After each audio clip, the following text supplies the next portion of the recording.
बिस्मिल्लाहिर्रहमानिर्रहीम। अस्सलामुअलैकुम। कैसे हैं आप सब लोग? उम्मीद करते हो बिल्कुल ठीक ठाक होंगे। तो आज मैं बना रही हूँ अफ्तार के लिए प्याज के बहुत ही ज़्यादा क्रिस्पी पकोड़े। कुछ टिप्स एंड ट्रिक्स मैं आप लोगों के साथ शेयर करूँगी, तो इस रेसिपी को मुकम्मल वॉच कीजिएगा। तो आइए इसको बनाना स्टार्ट करते हैं। तो इसके लिए यहाँ पर मैंने 2 अदद आलू लिए हैं, उनको इस शेप में कट कर लिया। आप अपनी मर्ज़ी से कोई भी शेप एंड साइज़ में कट कर सकते हैं। और यहाँ पर 1 कप बेसन, 1 खाने का चम्मच खुश्क धनिया, पानी हस्बे ज़रूरत, सुर्ख मिर्च 1 खाने का चम्मच, नमक आधा चाय का चम्मच, हरी मिर्च 1 बारीक कटी हुई, पालक 1 कप धुला हुआ और प्याज 2 अदद बारीक स्लाइसिस में कटे हुए। तो अज्जा मैंने आपको बता दिए हैं। और अब एक बड़े साइज़ का बाउल ले लीजिए, उसमें ऐड करेंगे आलू जो कटे हुए, इस तरह से बारीक बारीक काटने हैं, मोटे नहीं काटने। और प्याज जो कि बिल्कुल बारीक काटने हैं। इस रेसिपी में प्याज जो है वो सबसे ज़्यादा बारीक कटे जाएंगे। तो यहाँ पर आप देख सकते हैं मैंने कितने बारीक प्याज काटे हैं। अगर आप बारीक प्याज नहीं काटेंगे तो आपके पकोड़े अच्छे नहीं बनेंगे। तो ये टिप लाजमी फॉलो करनी है आपने। प्याज को दूसरी टिप, आपने प्याज को हाथों की मदद से इस तरह से खोल लेना है ताकि प्याज के जितने भी लच्छे हैं वो सेपरेट हो जाएं। और अब इसमें शामिल कर देंगे बारीक कटी हुई धुली हुई पालक जो कि 1 कप है। और अब इसमें शामिल करेंगे हरी मिर्च अपने टेस्ट के मुताबिक। अगर आप बच्चों के लिए बना रहे हैं तो आप हरी मिर्च स्किप कर सकती हैं, और अगर आप अपने लिए बना रहे हैं तो आप हरी मिर्च 1-2 जितना आप खाना चाहते हैं आप ऐड कर सकते हैं। अब इसमें शामिल करेंगे 1 खाने का चम्मच सुर्ख मिर्च और आधा चाय का चम्मच नमक। तो ये भी आप अपने टेस्ट के मुताबिक ऐड कर सकते हैं। हमारे घर में कम खाया जाता है, इसलिए मैंने इसमें कम चीज़ें ऐड की हैं, नमक और मिर्च दोनों ही मेरे हिसाब से बिल्कुल परफेक्ट थी। और अगर आप ज़्यादा खाना चाहते हैं तो आप नमक की जो मिकदार है थोड़ी बढ़ा सकते हैं। और 1 खाने का चम्मच इसमें जाएगा खुश्क धनिया, और साथ में बेसन जो है मैं आधा कप इसमें फ़िलहाल शामिल कर रही हूँ। फिर मैं आपको बताती हूँ कि इसमें कितना बेसन जाएगा।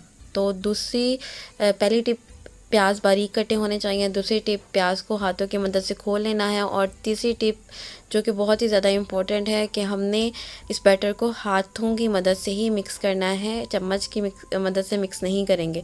तो इस तरह से आपने करते हुए बैटर को अच्छे से मिक्स कर लेना है। तो बेसन अभी कम है तो मैं बाकी का बचा हुआ बेसन इसमें ऐड कर दूँगी। तो टोटल 1 कप मैंने इसमें बेसन शामिल कर दिया, और हाथों की मदद से बस इसे अच्छे से मिक्स करते जाना है। और यहाँ पर अब मैं थोड़ा सा पानी शामिल करूँगी। मिक्सिंग जैसे ही हो जाएगी तो तब हमें अंदाज़ा हो जाएगा कि हमने इसमें कितना पानी डालना है, क्योंकि सब्ज़ियाँ जो हैं वो भी धुली हुई थी और नमक है, तो सब्ज़ियाँ अपना पानी जो है वो रिलीज़ करती हैं नमक की वजह से। तो इस वजह से मैंने इसमें पानी अभी शामिल नहीं किया। तो अब मैं यहाँ पर, अब देख सकते हैं आधा कप मैंने इसमें पानी लिया है, और आधे से भी बल्कि थोड़ा सा कम ही था, बस जितनी ज़रूरत थी उतना ही पानी इसमें जाएगा। तो यहाँ पर मैंने कोई भी स्पीड बढ़ाई नहीं है, सारा जो है मैं आपको लाइव ही दिखा रही हूँ। तो बैटर आपके सामने बिल्कुल मिक्स कर रही हूँ ताकि कोई भी गलती ना हो आप लोगों से। तो अगर कुछ भी समझ नहीं आता तो आप लोग मुझसे कमेंट में पूछ सकते हैं।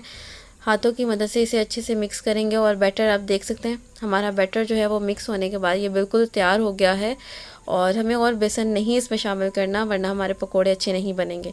तो यहाँ पर बैटर देख सकते हैं आप बिल्कुल तैयार हो गया। ऑयल को मैंने गर्म होने के लिए रख दिया था, और ऑयल जो है वो मीडियम फ्लेम पर अच्छा खासा गर्म करना है। और उसके बाद हमने इस तरह हाथों की मदद से इसमें पकोड़े जो हैं वो ऐड करने शुरू कर देने। तो जैसे ही हम इसमें पकोड़े ऐड कर देंगे तो 2 मिनट के लिए पकने के लिए छोड़ देंगे। बिल्कुल भी चम्मच से टच नहीं करेंगे, वरना पकोड़ों की शेप ख़राब हो जाएगी।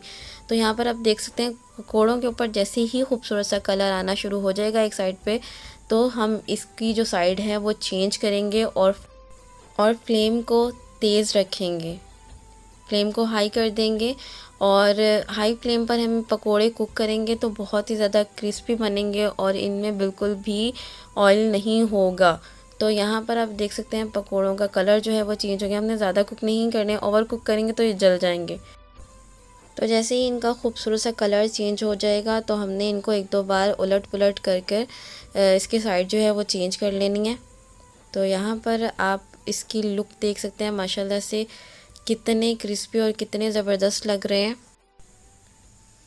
तो यहाँ पर इस तरह चम्मच की मदद से इसको छानते हुए जितना भी एक्सेस ऑयल है वो रिलीज़ कर देना है, और ये स्टेप करना ज़रूरी है। और फ्लेम को मैंने हाई रखा हुआ है और पकोड़े जो हैं वो हाई फ्लेम पर ही निकाला करें। तो यहाँ पर मैंने एक कागज़ रख लिया है। सिंपल कागज़ रखने का बेनिफिट ये होता है कि जो भी थोड़ा बहुत ऑयल होता है वो कागज़ जो है वो सक कर लेता है। या फिर आप टिश्यू पेपर रख रहे हो, किचन टॉवल रख रहे हो, या आप लोगों के ऊपर डिपेंड करता है।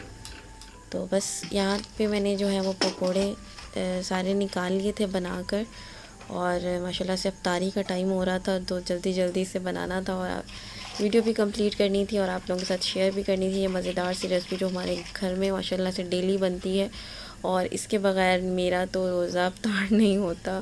सबको बहुत ज़्यादा पसंद है हमारे घर में, तो इसको मज़ेदार पकोड़ों को ट्राई करना लाजमी बनता है। तो आज मेरा रोज़ा बहुत ही ज़्यादा लेट हो गया, इफ्तारी मेरी किचन में भी है और यहाँ पे मैं पकोड़े खा रही हूँ और अज़ान हो रही है, आपको आवाज़ आ रही होगी तो आप पकोड़ों की आवाज़ चेक कर सकते हैं। कितने ज़्यादा क्रिस्पी बने हैं पकोड़े प्याज के, और मैंने आज आप लोगों के साथ इसकी रेसिपी शेयर की है। तो इस रेसिपी के चक्कर में मेरी इफ्तारी जो है ना वो लेट हो गई है। तो बहुत ही ज़्यादा मज़े के बनते हैं ये पकोड़े, तो लाजमी ट्राई कीजिएगा। मैंने आप लोगों के साथ इसकी रेसिपी शेयर की है, इंशाल्लाह आपको बहुत पसंद आएंगे। मिलते हैं नेक्स्ट वीडियो में। अपना बहुत सारा ख्याल रखिएगा, मुझे दुआ में याद रखिएगा। तब तक के लिए अल्लाह हाफ़िज़, बाय बाय। और रेसिपी पसंद आए तो कमेंट में अपनी राय का इज़हार लाजमी कीजिएगा।